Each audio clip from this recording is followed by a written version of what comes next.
ನಮಸ್ಕಾರ ವೀಕ್ಷಕರೇ, ಇದು ಸತ್ಯ ವಿಶೇಷ ಕಾರ್ಯಕ್ರಮಕ್ಕೆ ನಿಮ್ಮೆಲ್ಲರಿಗೂ ಸ್ವಾಗತ. ನಾನು ನಿಮ್ಮ ವಿಲ್ಮಾ. ನಾವಿಂದು ಶಿವಮೊಗ್ಗದ ಫ್ರೀಡಂ ಪಾರ್ಕಿನಲ್ಲಿದ್ದೇವೆ.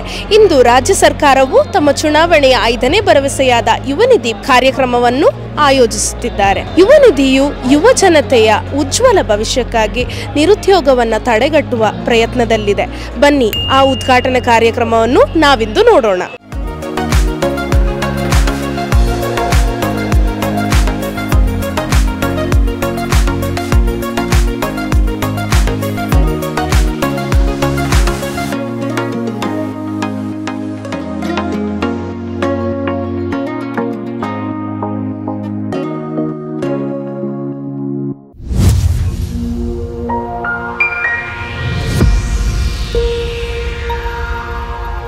ನಮ್ಮ ರಾಜ್ಯ ಸರ್ಕಾರವು ತಮ್ಮ ಚುನಾವಣೆಯ 5ನೇ ಭರವಸೆಯಾದ ಯುವ ನಿಧಿ ಯೋಜನೆಯನ್ನು ಪ್ರಾರಂಭಿಸಿದ್ದಾರೆ. ಯುವ ನಿಧಿ ಯೋಜನೆಯು ಯುವ ಜನತೆಯ ಉಜ್ವಲ ಭವಿಷ್ಯಕ್ಕಾಗಿ ಫಲಾನುಭವಿಗಳಿಗೆ ಸ್ವಾಮಿ ವಿವೇಕಾನಂದರ ಜಯಂತಿಯ ದಿನದಂದು ನೇರ ನಗದು ವರ್ಗಾವಣೆಯ ಮೂಲಕ ನಿರುದ್ಯೋಗ ಭತ್ಯೆ ಪಾವತಿಯ ಚಾಲನಾ ಕಾರ್ಯಕ್ರಮವಾಗಿತ್ತು. ಈ ಯೋಜನೆಯಡಿ ನಿರುದ್ಯೋಗ ಭತ್ಯೆ ಪದವೀಧರರಿಗೆ 3,000 ರೂಪಾಯಿಯನ್ನು ಮತ್ತು ಡಿಪ್ಲೊಮಾ ಹೊಂದಿರುವವರಿಗೆ 1,500 ರೂಪಾಯಿಯನ್ನು 2 ವರ್ಷಗಳ ಅವಧಿಗೆ ಅಥವಾ ಉದ್ಯೋಗ ಪಡೆಯುವವರೆಗೆ ಯಾವುದು ಮೊದಲೋ ಅಲ್ಲಿಯವರೆಗೆ ನೀಡಲಾಗಿದೆ. ಮುಖ್ಯಮಂತ್ರಿ ಸಿದ್ದರಾಮಯ್ಯ, ಉಪಮುಖ್ಯಮಂತ್ರಿ ಡಿ.ಕೆ. ಶಿವಕುಮಾರ್, ಇತರೆ ಸಚಿವರು ಹಾಗೂ ಶಾಸಕರು ಯುವ ನಿಧಿ ಯೋಜನೆ ಉದ್ಘಾಟನೆಯಲ್ಲಿ ಪಾಲ್ಗೊಳ್ಳಲು ಆಗಮಿಸಿದರು. ಕಾರ್ಯಕ್ರಮದ ನೋಂದಣಿ ಮಾಡಿಕೊಂಡ ಅರ್ಹ ಫಲಾನುಭವಿಗಳು ಮತ್ತು ಅಂತಿಮ ವರ್ಷದ ಸೆಮಿಸ್ಟರ್ಗಳಲ್ಲಿ ವ್ಯಾಸಂಗ ಮಾಡುತ್ತಿರುವ ಸರ್ಕಾರಿ, ಅನುದಾನಿತ ಮತ್ತು ಖಾಸಗಿ ಡಿಪ್ಲೊಮಾ ಮತ್ತು ಪದವಿ ಪೂರ್ವ ಕಾಲೇಜುಗಳ ಪ್ರಶಿಕ್ಷಣಾರ್ಥಿಗಳು ಈ ಕಾರ್ಯಕ್ರಮವನ್ನು ವೀಕ್ಷಿಸಲು ನೆರೆದಿದ್ದರು. ಇದು ಅನೇಕ ಗಣ್ಯರು ತಮ್ಮ ಅಭಿಪ್ರಾಯಗಳನ್ನು ಹಂಚಿಕೊಂಡು ನಮ್ಮ ದೇಶದ ಬೆನ್ನೆಲುಬಾಗಿರುವ ಯುವ ಜನರ ಸಮಸ್ಯೆಗಳನ್ನು ಪರಿಹರಿಸಲು ಕೈಗೊಂಡ ಗಂಭೀರ ಕಾರ್ಯಕ್ರಮವಾಗಿತ್ತು. ನಿಮ್ಗೆ ಆರ್ಥಿಕವಾದಂತಹ ಶಕ್ತಿ ಕೊಡಬೇಕು, ಸಾಮಾಜಿಕವಾದಂತಹ ಶಕ್ತಿ ಕೊಡಬೇಕು, ನಿಮ್ಮೆಲ್ಲ ಕುಟುಂಬದಲ್ಲೂ ಕೂಡ ಆತ್ಮಧೈರ್ಯವನ್ನು ತುಂಬಬೇಕು.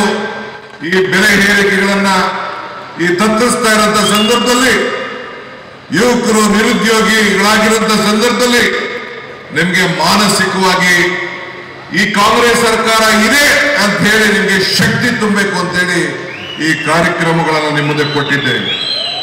ಈ 5 ಪ್ರಮುಖ ಭರವಸೆಗಳನ್ನ, ಗ್ಯಾರಂಟಿಗಳನ್ನ ಅಧಿಕಾರಕ್ಕೆ ಬಂದ ತಕ್ಷಣನೇ ಜಾರಿ ಕೊಡ್ತೇವೆ ಅಂತಕ್ಕಂಥ ಮಾತನ್ನ ಕೊಟ್ಟಿದ್ದು ಇವತ್ತು ಕೊಟ್ಟ ಮಾತಿನಂತೆ ನಡ್ಕೊಂಡಿದ್ದೇವೆ ಅಂತ ಹೆಮ್ಮೆಯಿಂದ ಹೇಳಲಿಕ್ಕೆ ಬಯಸ್ತಾ ಇದೆ. ಕೊಟ್ಟ ಮಾತಿನಂತೆ ನಡ್ಕೊಂಡಿದ್ದೇವೆ. 2022-23 ಸಾಲಿನಲ್ಲಿ ಪಾಸ್ ಮಾಡಿದಂತ ಗ್ರಾಜ್ಯುಯೇಟ್ಸ್ಗಳು ಮತ್ತೆ ಡಿಪ್ಲೊಮಾ ಹೋಲ್ಡರ್ಸ್ ಅವರು 180 ದಿನ ತುಂಬಿದ ಮೇಲೆ ಅವರಿಗೆ 2 ವರ್ಷಗಳ ಅವಧಿಗೆ ಡಿಗ್ರಿ ಹೋಲ್ಡರ್ಸ್ಗೆ ನಿರುದ್ಯೋಗಿ 6 ತಿಂಗಳಲ್ಲಿ ಕೆಲಸ ಸಿಕ್ಕಿದೆ ಹೋದರೆ ಅಂಥವರಿಗೆ, ನಿರುದ್ಯೋಗಿ ಪದವೀಧರರಿಗೆ, ನಿರುದ್ಯೋಗಿ ಡಿಪ್ಲೊಮಾ ಹೋಲ್ಡರ್ಸ್ಗೆ 3,000 ರೂಪಾಯಿ, ನಿರುದ್ಯೋಗಿ ಪದವೀಧರರಿಗೆ, ಡಿಪ್ಲೊಮಾ ಹೋಲ್ಡರ್ಸ್ಗೆ 1,500 ರೂಪಾಯಿ. ಇದು ತಿಂಗಳಿಗೆ. ಇದನ್ನ ನಾವು ಈ ನಿರುದ್ಯೋಗಿ ಭತ್ಯವನ್ನು ಕೊಡ್ತೇವೆ ಅಂತಕ್ಕಂಥ ಭರವಸೆಯನ್ನ ಕೊಟ್ಟಿದ್ದು.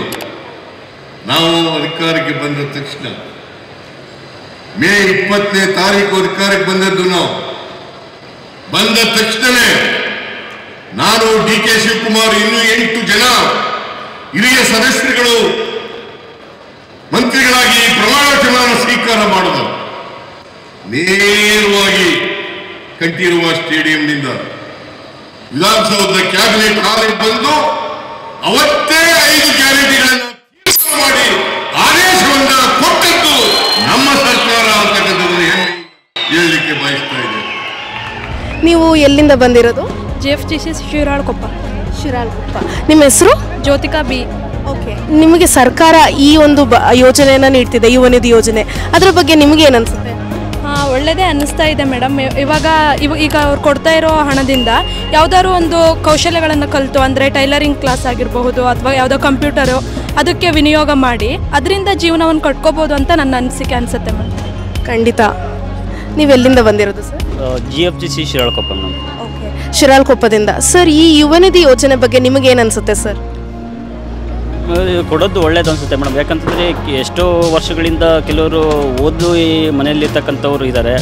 ಅವರಿಗೆ ಉದ್ಯೋಗ ಅರಸ್ತಾ ಹೋದವಾಗ ಎಲ್ಲೋ ಒಂದು ಕಡೆ ಒಂಥರ ರೇ ಆಫ್ ಹೋಪ್ ಅಂತ ಹೇಳ್ತೀವಲ್ಲ, ಒಂದು ಆಶಾಕಿರಣ, ಒಂದು ಸಣ್ಣದಾಗಾರು ಏನಾರು ಮುಳುಗ್ತಾ ಇರೋನಿಗೊಂದು ಇದನ್ನು ಕೊಟ್ಟರೆ ಬದುಕ್ಬೋದಲ್ಲ ಅನ್ನೋ ಒಂದು ಸಣ್ಣ ಅದು ಸಹಾಯ ಆದಂಗೆ ಆಗುತ್ತೆ.